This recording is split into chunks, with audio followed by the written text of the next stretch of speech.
God gives you words through which you frame the aspect of world you want to see in your life. In the book of Genesis chapter 1, the Bible says in the beginning, God created the heavens and the earth. For that word created is also the word used here as framed.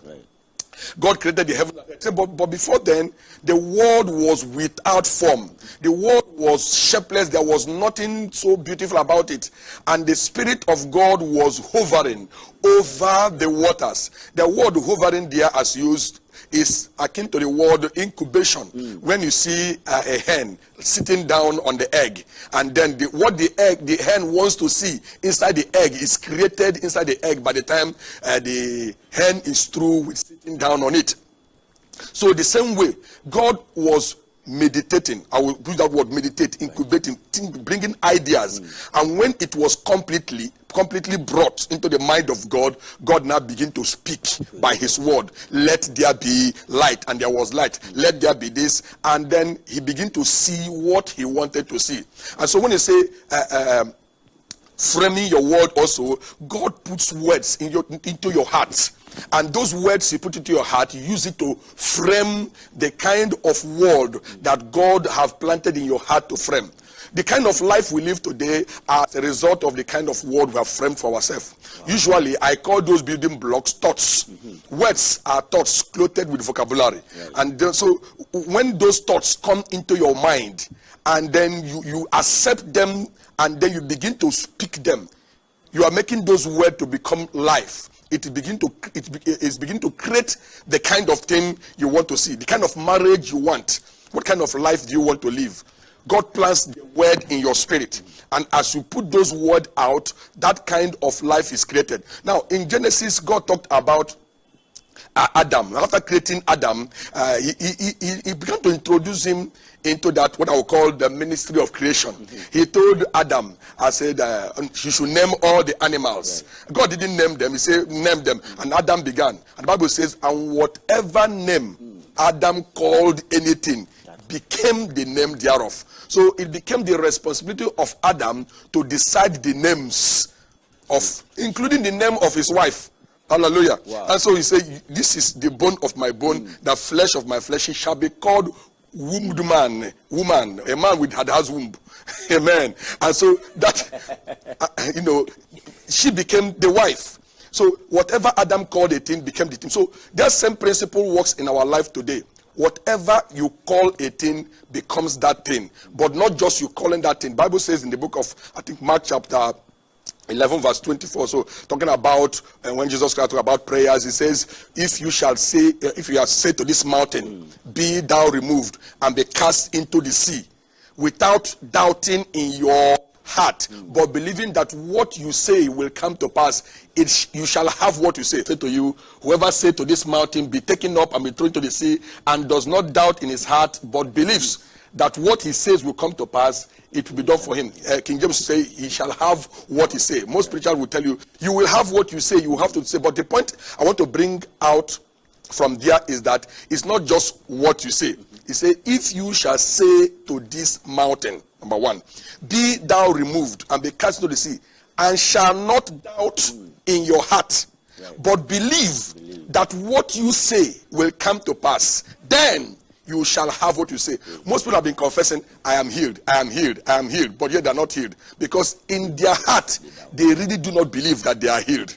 You see, so it's not necessarily what you say you will get. No, but look at God. There was an incubation period. There was a meditation period. When you talk about Joshua and Moses, God told Joshua, he said, this book of the law shall not depart out of the mouth, but thou shalt meditate on it day and night, so that you'll be able to do what he says. What is that book of the law? Moses had the law made, and Joshua was to step into the shoes of Moses. If he had to walk according to what God have told Moses, he must read the book that God gave to Moses and understand it very well. So it requires proper thinking. Meditation is deep thinking, to commit something into your subconscious, into your heart. When it is there, then it can manifest. So when I talk about framing your word, talk about your academics. For instance, in my life, I usually give this example.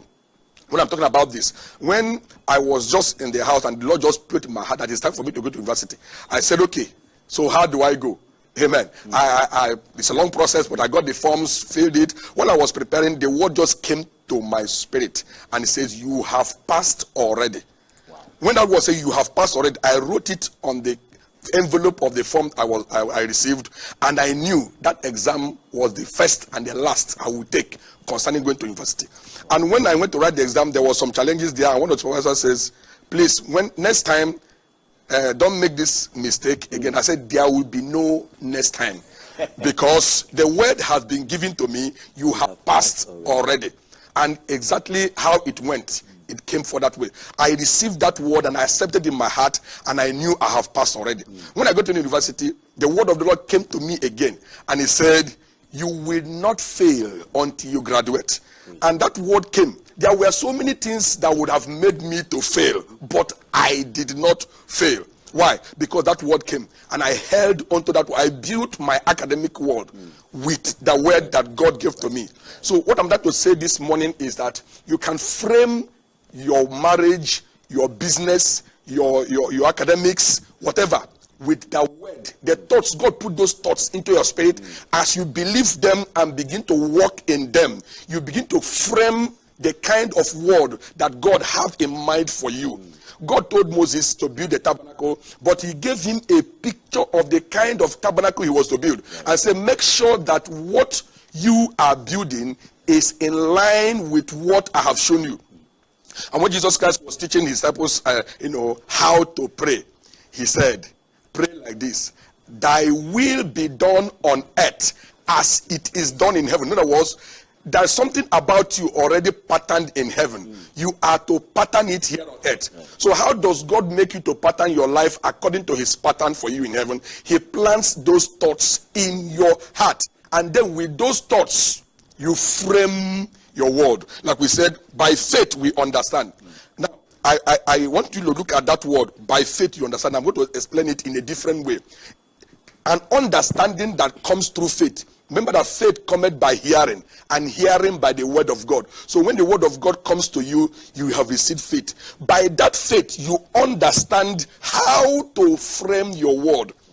That is what I'm bringing out here. By that word that God has given to you, you understand how to frame your word. So don't just allow any thoughts. Let it be the word of God, not just the words of your father. There are some people who have ruined their life because they listened to some people. They took thoughts from others who don't have the path or the blueprint of their life, and they used what they said to pattern their own life, and at the end of the day, it's a useless life. So God is always planting something in your heart, and when that word is planted in your heart, then you know that you have received the material to build your world. Hallelujah. Hallelujah. Don't just go about complaining and blaming anyone. God has given you a word. Some people have come and so I met a prophet and he told me that I am supposed to be like this, and then you begin to walk by that. At the end of the day, it was a frustrating life. It came out bad, and you say, "Oh, but that prophet told me." Yes, prophet told you. Who is prophet to you? Hebrew chapter 1 verse 1, he says, "In those days God spoke to us in many ways through the prophet, but in these last days he has spoken to us through his son." I will put it this way: through his word. For in the beginning was the word, and the word was God. So that son is the word of God manifested. Every child of God, every new creation, have the Holy Spirit living in you. And why did God put the Holy Spirit in you apart from you being saved?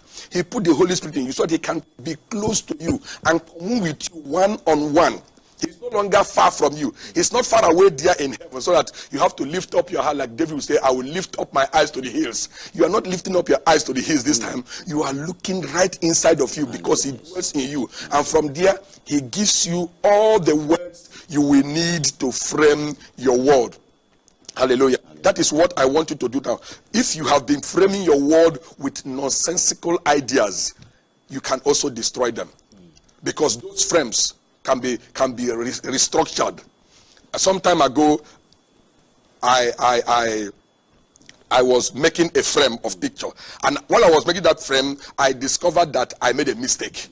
It is not the kind of frame that I wanted. What did I do? I dismembered them again, and then put it according to what I want. Maybe your life is not really going the way you believe God wants it to go. Don't just say, okay, I've already made the mistake and let me just go ahead with that. No, you can correct it. You can reframe using the word of God. You have used the word of your father. You have used the word of your uncles. You have used the word of your school teacher that looked at you and said you're a fool, that you cannot do anything in your life. I remember when I used to be a school teacher, we look at our students during break and we try to predict what they will be in the future.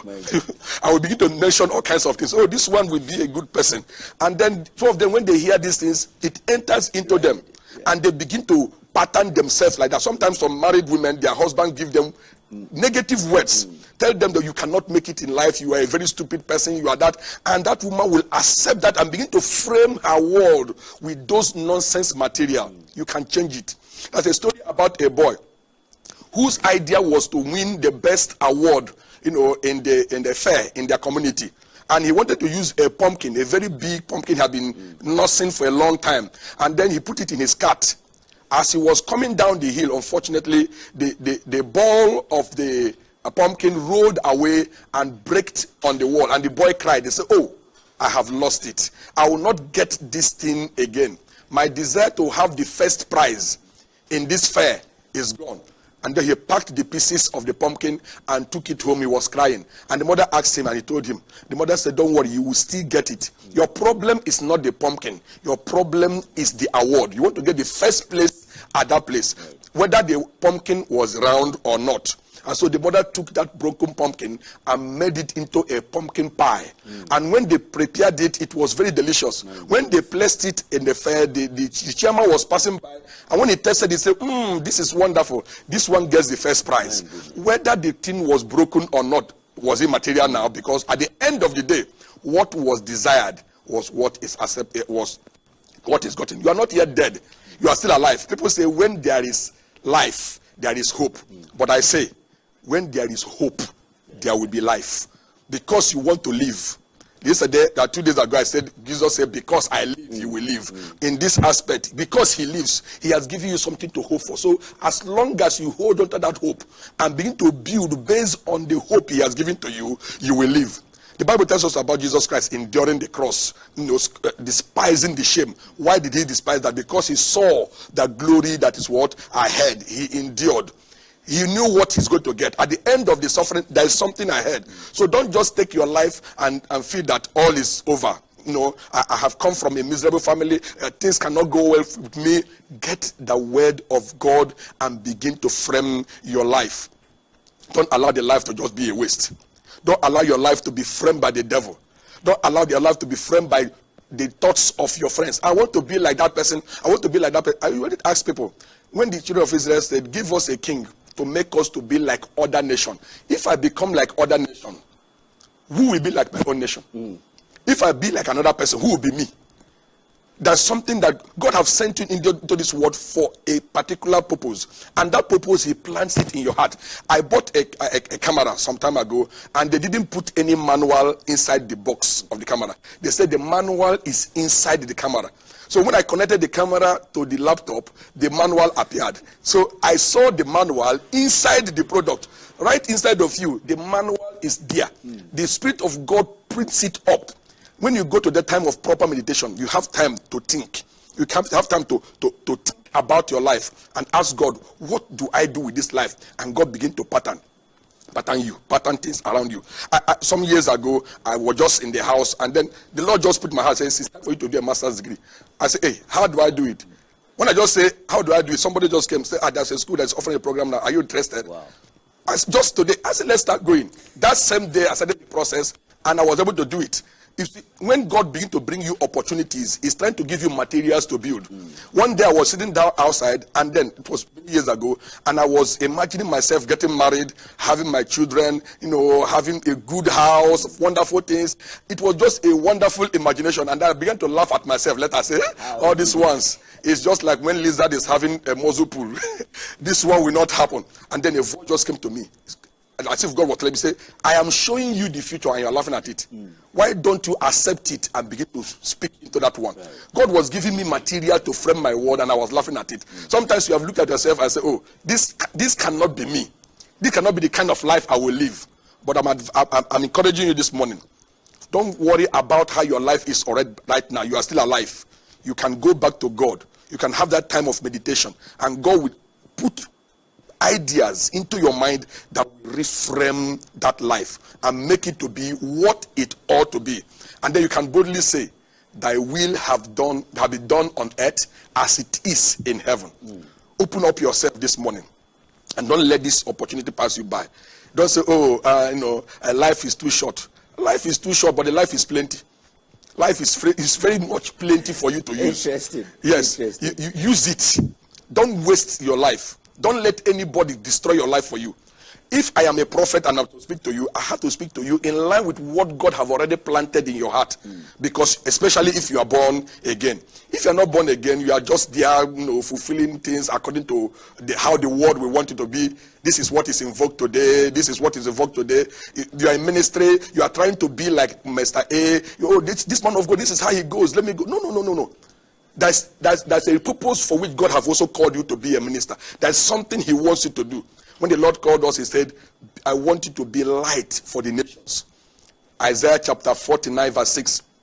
I have made you light for the nation so that my salvation will get to the ends of the earth. And so all I try to do is to bring out God's salvation to the earth. The Bible says, if only in this life we have hope in Christ, we are of all men most miserable. What does it mean? It means that we have hope in Christ in two phases. Number one, hope in Christ in this life and hope in Christ in the life to come. Now, many Christians have focused on hope in Christ for the life to come and have despised hope in Christ for this present life. You see, when Jesus Christ said, as he is, so are we in this world. He didn't say as he is, so we will be. He said as he is, so are we. So he wants us to start living that life already here, while we also have the hope of eternal life. So don't despise the life that you are living right here while pursuing only eternal. When you get born again, you already got to eternal life. You are safe and secured. Now walk out what God has given. Somebody was telling me the other time. He said the Bible says work out your salvation with fear and trembling. I said that salvation you're talking about is not the salvation for eternal life. It is like working out your liberation, working out the good things you need to live in this life with caution, with reverence for God.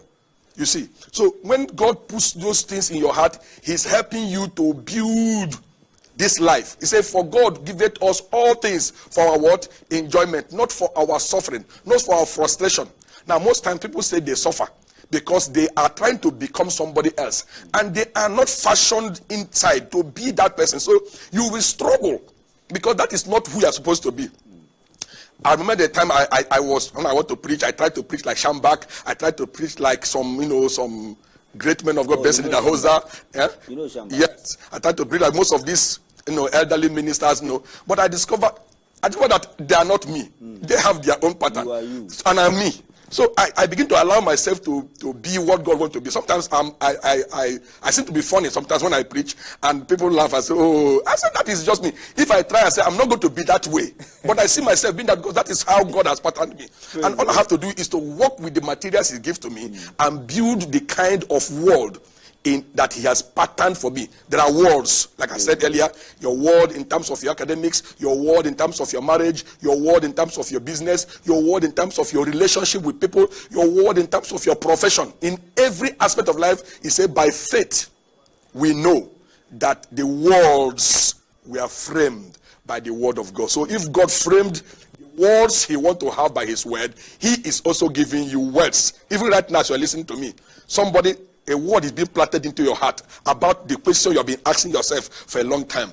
God is planting you into your mind the materials that is needed to build the kind of word he has for you. Hallelujah. Praise God. Praise God. I couldn't have stopped you because I know the speed with which you were speaking. Framing your world. We have been talking about framing your world with Bishop Timothy Obasi in the house. Deep stuff we are receiving today. If you have been watching us, we are live on Facebook as well. Zoe TV, you get us streaming live and hearing the man of God speaking to us in the deepness of the Holy Ghost. I have jotted some stuff down, and I know that they will add up to my life. The first one is that if I don't doubt what I say will come to pass. and surely that is your life. Bishop Timothy Obasi shared with us framing your world, and you know how the exegesis he brought to us, the examples and the explanation is straightforward, self-explanatory. You would exactly know what you are hearing with the word. Give us so many examples, Bishop, when the word of God said you have passed already. The word came straight to you, and you didn't doubt. You wrote it down immediately. And that was your last. You passed into the university. And when you went to the university, the word came again, you will not fail. And when after the word came, there were issues to debunk that. Let's play this caller. Hello, caller. Hello. Yes, sir. Good morning. I can hear you. Please tell us your name and where you are calling from. Okay. My question is it not a sin for a believer to buy medicine? Because you pray and you know you are healed. And meanwhile, you know you are healed and you are at the same time going to buy medicine. Sometimes I don't understand. Can you help me? Is it not a sin? Because you doubt what you are doing. That is what I think. So please, I need your help. This is a huge question, Bishop. Well, if you feel you have to go and buy medicine, then go and buy medicine, because that is what you feel you should do. You see, but when God have told you you are healed, you have received the word in your spirit, you are healed. Then you are healed, and you will see the healing manifest. You wouldn't have to go and buy medicine. If after you have prayed, you have a leading in your heart, you see yourself move to go and buy medicine. Yeah, go and buy medicine and take care of yourself. Okay. Hello, caller. Hello. It's not a sin. It's not a sin, right? Right. That's a problem. Hello. My name is Richard. I'm calling from Amwasi. All right. Let's hear you, sir. Okay. I want to thank the man of God for such a wonderful message that he has given to us this morning. It seems to be the messages or the sermon that are coming with prophetic words. It's amazing. It's true.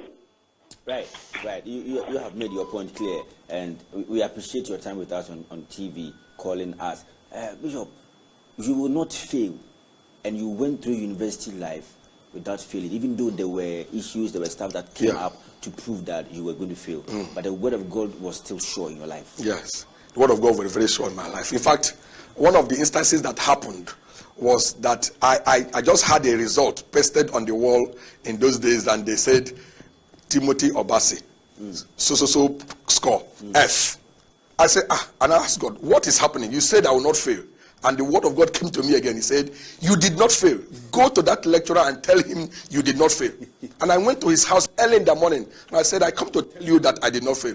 He said, who told you? I said, the Lord told me to tell you you have not failed.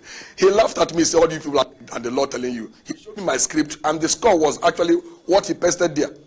I went back to school the next morning to go. I just felt like going to greet the HOD. And she told me, oh, I heard that you failed the course. I said, that's what I saw. He said, but when I heard that, I was troubled all through the night. So I had to do a finding. Had to do findings to know whether you actually failed. And I saw they didn't add all your scores. You didn't fail. Call that lecturer for me. And that same morning, the man apologized to me and changed the result. Somebody could have failed you. Yeah. But so long as the word of God came, nothing. Bible says, God said he will build his church, and the gates of hell shall not prevail. Yes. So the word of God came, and the gate of hell was trying to prevail against. But they cannot. He said, they shall surely gather, but not by me. Right. So when God has given his word, nothing can change it. That is why, most time I have problem with most Christians. When you take the Bible, you just see, no weapon formed against me shall prosper. And then you just claim it. When it has not been registered in your spirit, it may not happen. One early morning, the Lord just spoke to me. I was doing meditation. He said, no weapon formed against you shall prosper. And then I asked the Lord, what if it's spiritual weapon?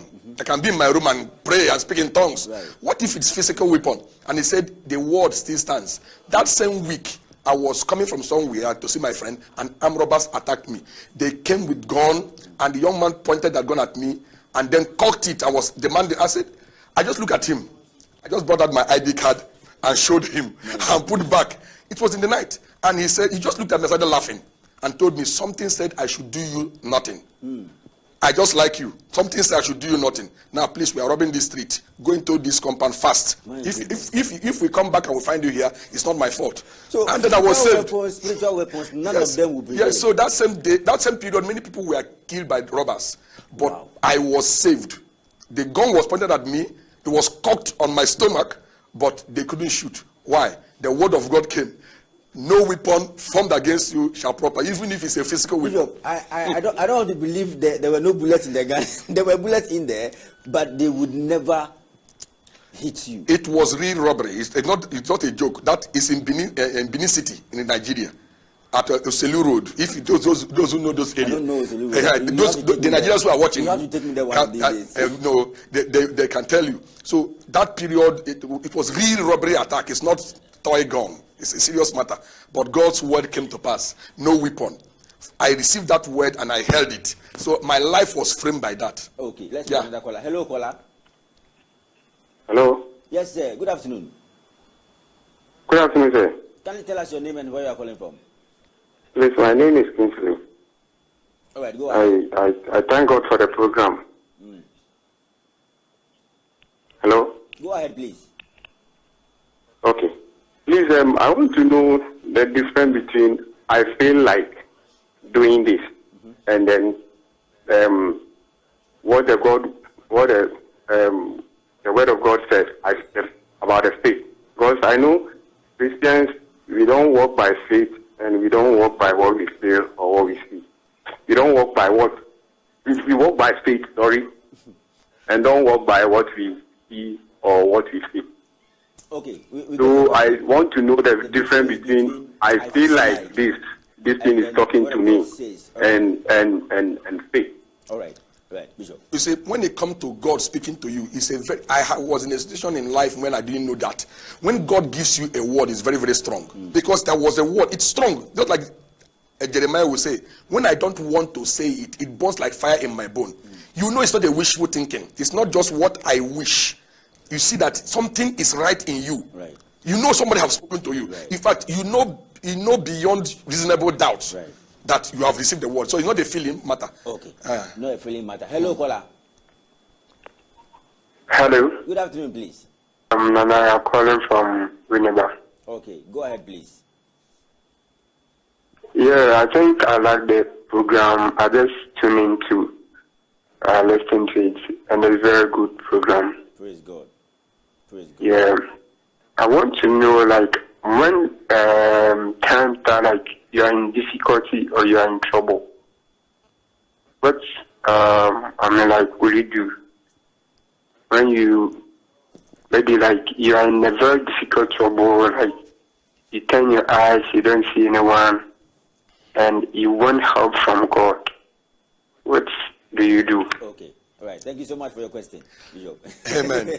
You see, most times, like I was saying somewhere yesterday, most times when we have problems, we are always interested in solving the problem, but not interested in finding the root cause of the problem. Now, there was famine in the land, and David inquired of the Lord. Why? And he said, Saul killed the Gibeonites. You have to do something for that famine to go after 3 years. So he has to get the root of the problem. Yes, get to God in prayer and find out from the Lord, what is this? And the Lord will speak to you. Let's take our final caller and then we are done. Hello, caller. Hello. Please, you are my last caller. Good afternoon. Afternoon. Please, I would like to ask a question which has been bothering me. Go ahead. My problem is sometimes you meet some pastors, they tell you that you are not married because there are spirits in your family that are fighting your marriage. That's why your marriage has delayed. But the question I ask is, other ladies who are successfully married, does it mean they don't have any spirit in their family? That is why they married early and they have a successful marriage. That is what I want to know. Thank you. Good question to end the show today, Bishop. Okay, that pastor have told you there is something in your family that is preventing you from getting married, but you have a new family. If anyone is in Christ, he is a new creature. You have been born into the family of God. There is nothing in the family of God that is preventing you from getting married. And sometimes too, God has planned for your life. And there is a time. Me, I didn't get married early. In my father, I was the last in my family to get married, but I eventually got married. So don't be worried about that. Anybody can say anything, but in the family of God, you are preserved. There's nothing that can prevent you. At the right time, you get married. Go and get married, my dear. Bless you all for joining us on today's edition of Pastor's Corner. My guest was Bishop Timothy Obasi. Bishop, tell us your number, the name of your ministry, and your location. Then we end with that. All right. Once again, I'm Bishop Timothy Obasi of the Super Life Church Light for All Nations Mission. And my phone number is 0540-691-737. 0540-691-737. You can call and ask more questions and I will take time to answer. I didn't get out at Giant Junction. Right. They are just near Ability Square. And then at Dodowa, the Oscar Down.